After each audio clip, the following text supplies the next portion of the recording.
used to do that. And I think that, people need to step back and realize that, that really could happen to any one of us. It's something that, it's scary. that could happen. And without the resources, many of the people that are out in the communities right now would be in nursing homes or in hospitals and never get out. And they do wonderful things, and so I was really pleased to be there, and it actually showed me a lot of what everybody has to go through, and I thought it was good. I was really happy with it. Speaking of some of the resources, because you're on the planning committee, and I know one of the big pushes that there is out there is to renew the housing stock.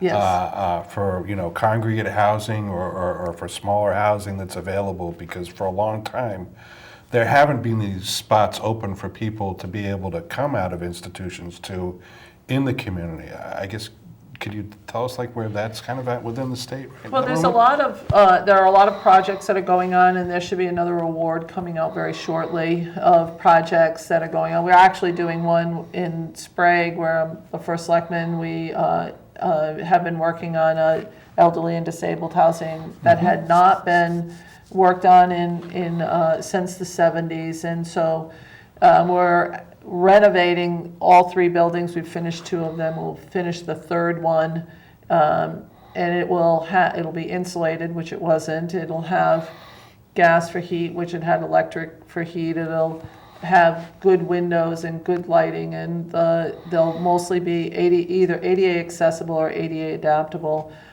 units, and so we'll even have each of the buildings will have 1 unit that's 2 bedrooms, so if someone needs a caretaker, they'll be able to have somebody there. That's And so we're working on that, and many, so it's going along, I think it's going in the right direction. We're working with CHAFA, and many of the Department of Housing folks are working with more than one program that will take our congregate and our housing stock, state of Connecticut housing stock, and improve it and make it better and increase it, which is ultimately the goal. It's clearly it's not just the physically disabled that need more congregate and other housing. It's also those who have mental health issues that really need a place to be in. There's the NAMI folks and the Keep the Promise folks who have said, we really have done a disservice to people by not providing enough housing. There is no real solution for people who have a chronic mental illness, even a severe acute mental illness.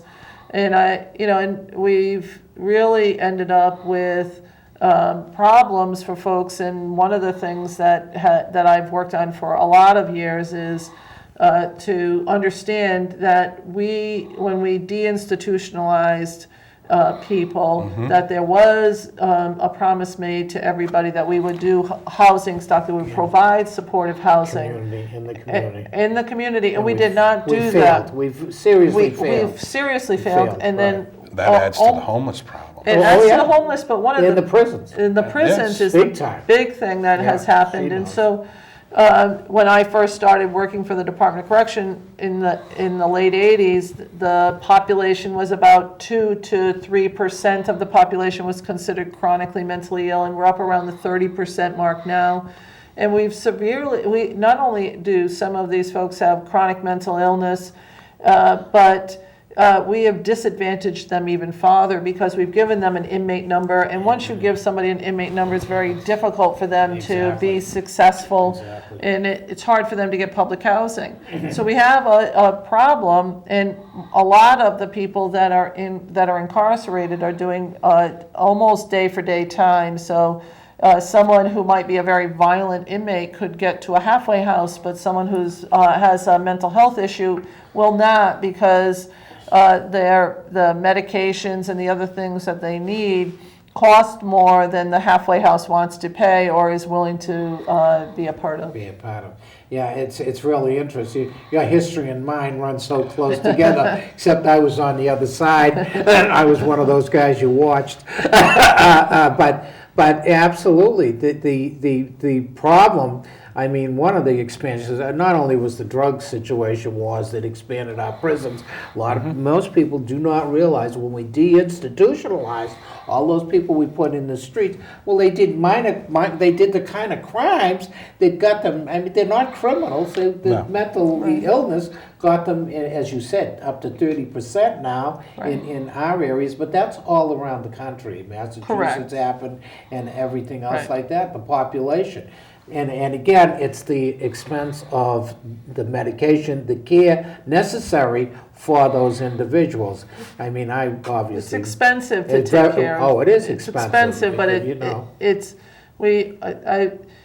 I think that we have a lot of work to do around mental health anyways, and I think we have to it's very, and sort of words matter.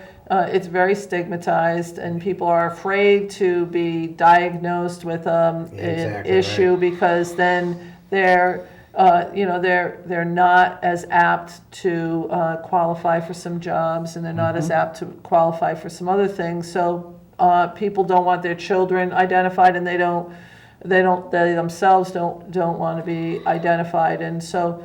But I do think that we're at the infancy of finding ways to deal with mental health issues. They do a lot of work with military people now, with post-traumatic stress.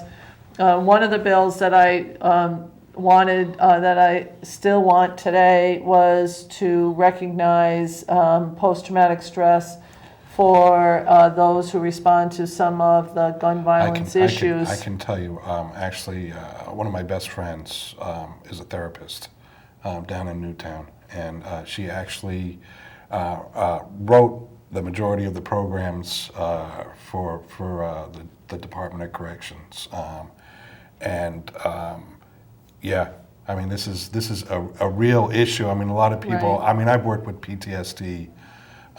With people with borderline personality disorder, which is similar but different, a different set of circumstances. A lot of times, it comes out of a very abuse type situation that they've been with. But what some of these folks in Newtown, and they continue to this day, they still have PTSD like issues. You know, I mean, literally. And they may for years.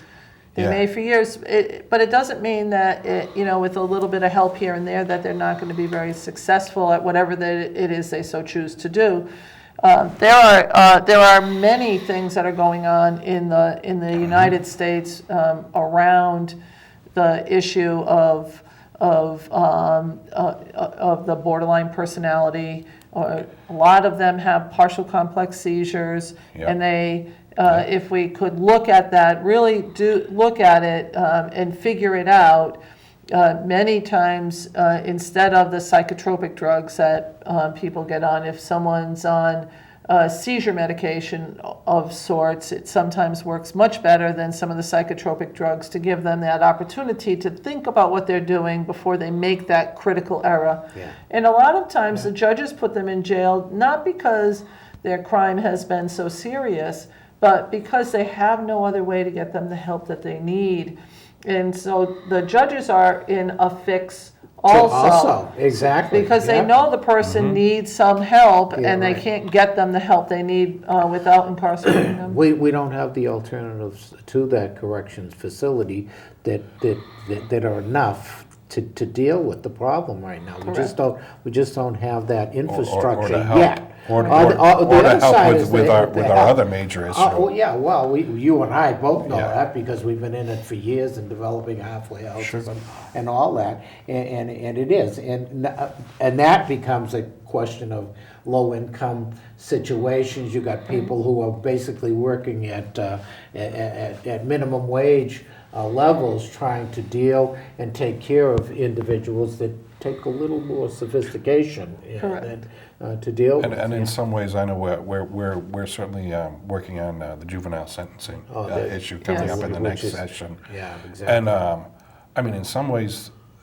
these kids are are going into jail, and it's almost like they don't have any ability to be able to manage their lives. I mean, Right. this is what they're going into, and it's almost like I feel like the jail is in essence like raising kids in some ways, because they're not equipped to Correct. emotionally be able to manage those things. And there's no plan in there. I No. mean, there's no, I mean, again, and it's a system that is difficult because you're asked to be in charge and guard and protect everybody in there. At the same time, you're a parental organization that's trying to bring up and train people, and it's, you know, it's a crazy, it's a crazy system. It really is.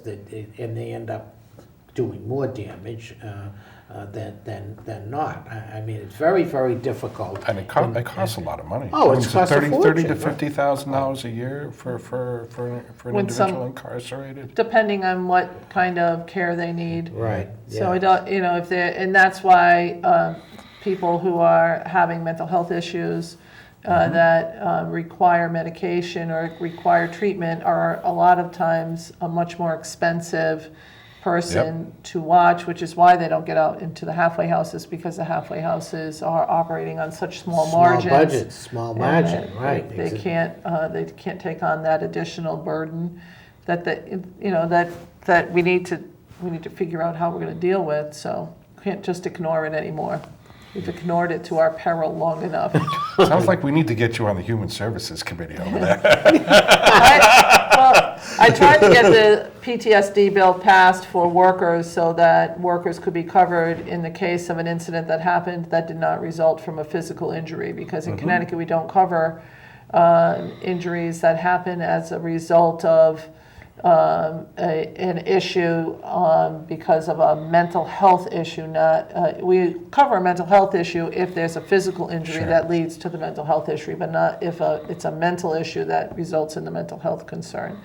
And so we couldn't get it through because it's expensive, and I recognize that it's expensive, but I think that it's the right thing to do. It's something that we have to look at again. It's like, I mean, you're talking about some of the people who are in public works. I mean, you know, the police, fire, and all these other people. I mean, it's, you know, we have And to the treat these teachers. people, you know, yeah. And the teachers. We have to treat these people like, you know, like what we'd like to be able to do for our vets. Right. Because they're the veterans of our state. I mean, Right. they're putting themselves on the line for us all the Right. time. Right, and we tried it a couple of different ways. We tried to get it through for first responders, and we were unsuccessful. Yeah. I We was just tried- going to say, I happen to know that because of Cousins at the first responder thing that you were dealing with, and it's extremely complicated.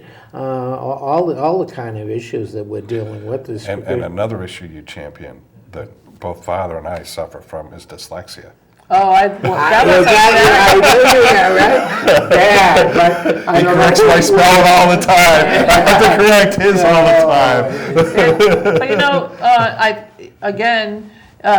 another constituent came to me, Allison Quirion in Hebron, and her son Jack is dyslexic, and she was having a hard time getting good care for him in the public school system. The dyslexia was not being recognized. yeah. And he wasn't getting the treatment he needs. I'm happy to say that they have him going to a private school right now, and he is getting the help he needs and doing really well. But Allison, instead of ignoring the situation, came to me and said, "Do you think we could get some legislation through?" And so I said, it might be a little hard. I'm not on the education. I'm not on human services either. I'm not on the education committee. So I went to Senator Stillman and Representative Fleischman and said, I really think that this is a big issue. And they said,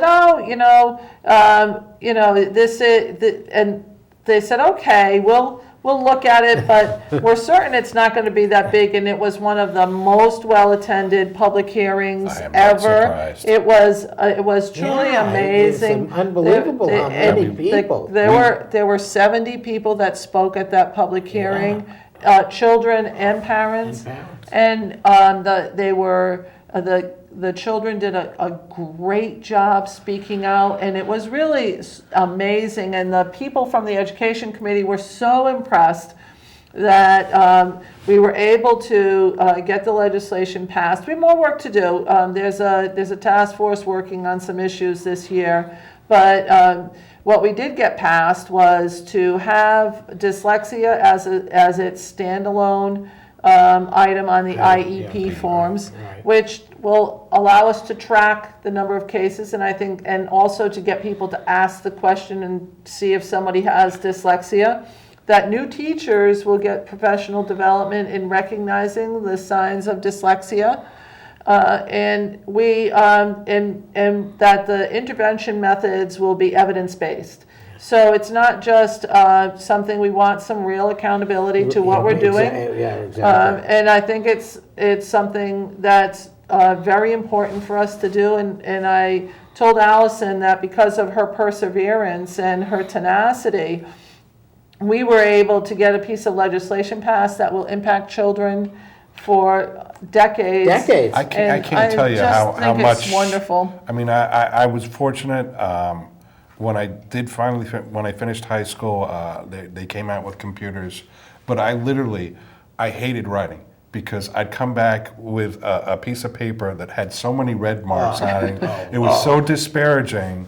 And, you know, I felt so fortunate when they came out with the personal computers in the mid-'80s, and I had the Multimate, which flashed the first letter of every wrong spelled word, so I'd have to, like, go learn it, but... My teachers would go absolutely crazy, and they couldn't figure... They always thought it was a language problem because I raised in an Italian household. Went to a French school initially, so they were always thinking that it was the language and my and it wasn't. Obviously, it was not. When they just didn't know. And I refused to write.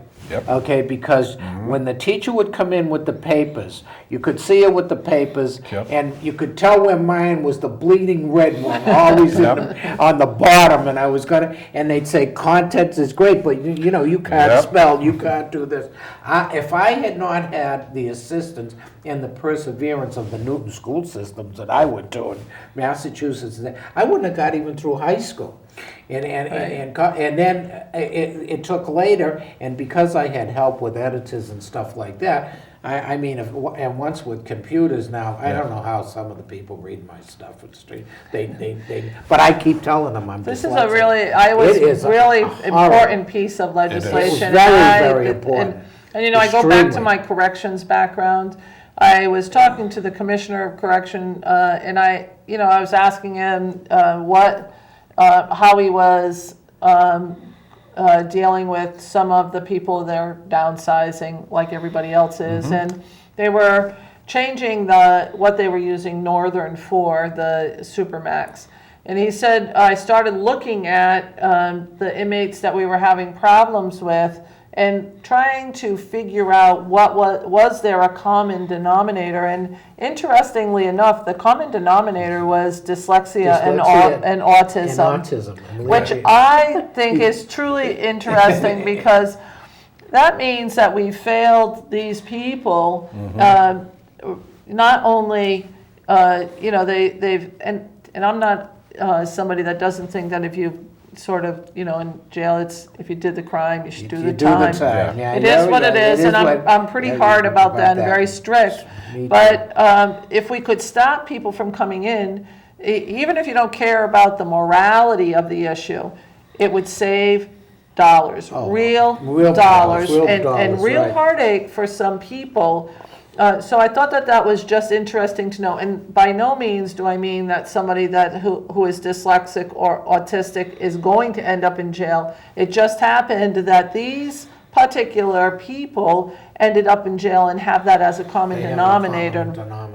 So I think that's interesting to know. It's good data to have, and it's a good way for us to start figuring out what we're doing. So learning disabilities are really key. I learned that a long time ago when I did. Of course, we instituted school programs when I was in the 70s as a prison leader and stuff like that. Boston University got involved. Mrs. Spiegel we happen to know from Spiegel Catalog started the initial programs back in the 70s. We were very fortunate to have the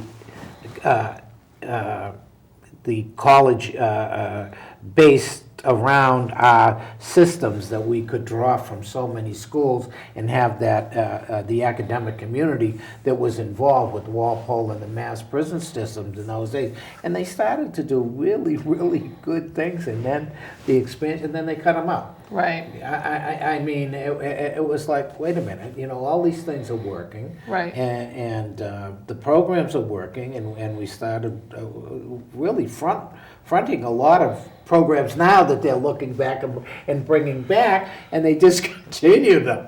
It's almost like a lot of times as a society, I think we try to recreate the wheel, and Sometimes it's just okay to do the basics. Just do, yeah, Just do the basics, but you know, they can target, they've done, I think Excel's one of my favorite, it's one of my best friends. I like data and I like figuring things out. And, but they can actually figure out neighborhoods where children are coming from that have the possibility of ending up incarcerated. And they can drill it right down to a few streets.